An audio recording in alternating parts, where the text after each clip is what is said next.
भारत माता की। आज देवनगरी सिरोही में हम सबके बीच में पधारने वाले युवाओं के लिए एक नई उम्मीद जगाने वाले, किसानों को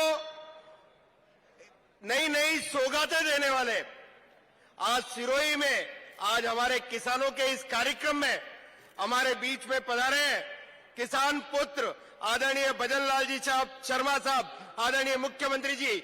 मेरा आप सबसे आग्रह, एक बार जोरदार तालियों से आपका स्वागत करें।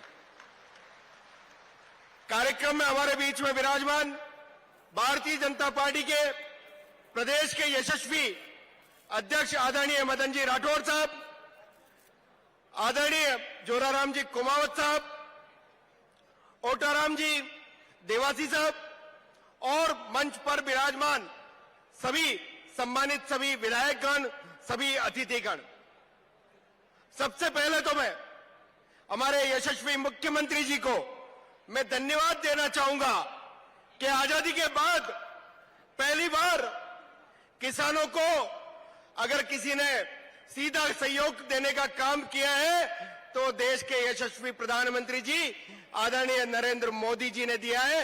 2019 में किसानों को किसान सम्मान निधि देकर के किसानों के लिए बात तो बहुत होती थी, नारे बहुत लगते थे, लेकिन किसानों को कभी किसी सरकार ने कोई सीधा लाभ देने का काम नहीं किया। पहली बार 2019 में किसान सम्मान निधि आदरणीय प्रधानमंत्री जी द्वारा दी गई। मेरा आप सबसे आग्रह, एक बार जोरदार तालियां देश के यशस्वी प्रधानमंत्री जी के लिए आप बजाएं। और हमारे 2023 के संकल्प पत्र में था कि हम भी राजस्थान के 75 लाख किसानों को हम सम्मान निधि देंगे। आज उसी क्रम में हमारे मुख्यमंत्री जी आज हमारे बीच पधारे हैं।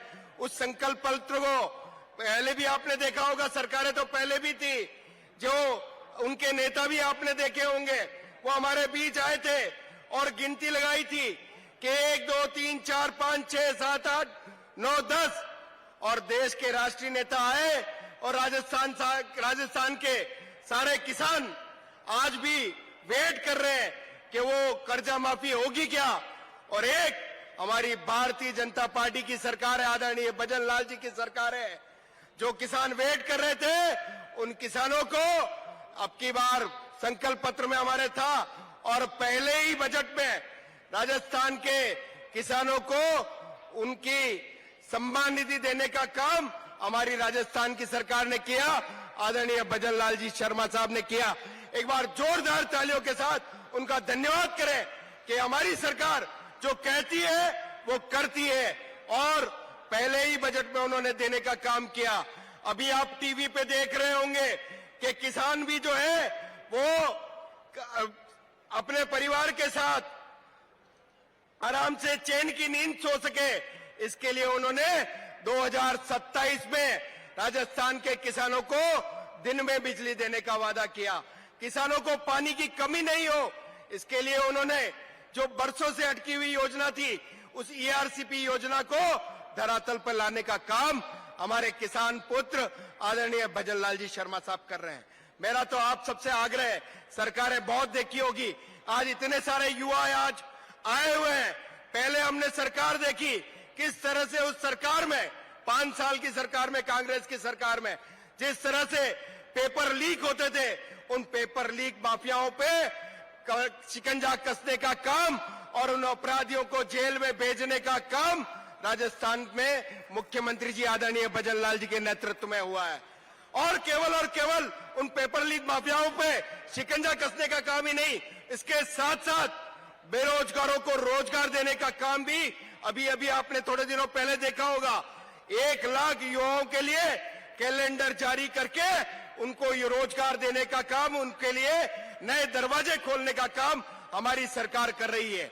मैं तो आप सबसे इतना ही निवेदन करता हूं कि हम अपनी सरकार की सारी योजनाओं को नीचे तक पहुंचाएं और उसका लाभ सबको मिले, ऐसा हम सब मिलकर के प्रयास करें। मैं इतना ही निवेदन करते हुए पुनः आदरणीय मुख्यमंत्री जी का, आदरणीय प्रदेश अध्यक्ष जी का मैं धन्यवाद दूंगा कि उन्होंने इस सिरोही जिले को जिस प्रकार से सौगात देने का काम किया है, निश्चित रूप से ये सिरोही जिला अब निश्चित रूप से आगे बढ़ेगा।